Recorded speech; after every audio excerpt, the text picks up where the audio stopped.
We don't choose our partners. We choose our unresolved psychological puzzles. Imagine for a moment that your romantic history isn't a series of unfortunate accidents, but a meticulously crafted emotional archaeology, where each relationship is an excavation of your deepest childhood wounds. Most of us believe we have terrible taste in partners. We say things like, I always attract the wrong G-type, or why do I keep dating people who hurt me? But what if these aren't random choices? What if they're precisely calculated attempts to resolve something fundamental about our emotional landscape? Take Michael. He's dated 3 narcissistic partners in a row. Each time he's shocked. How did this happen again? But beneath the surface, there's a deeper narrative.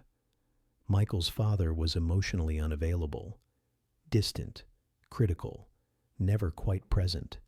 And now, Michael unconsciously seeks partners who will finally make him prove his worth. This psychological pattern isn't unique to Michael.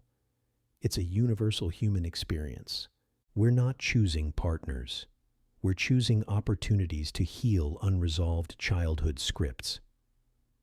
Consider the intricate ways our unconscious mind operates. It's like a brilliant therapist working overtime, constantly engineering scenarios that might help us understand our deepest emotional wounds.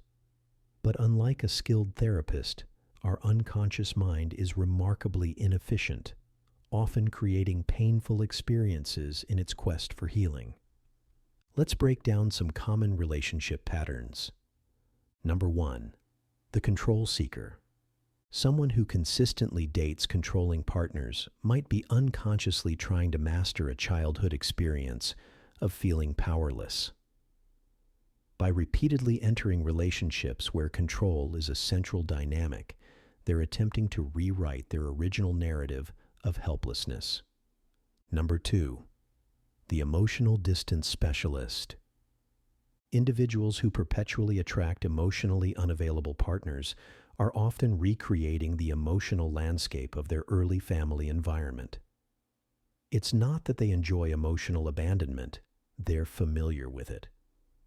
And familiarity, in the complex world of human psychology, often feels safer than the unknown.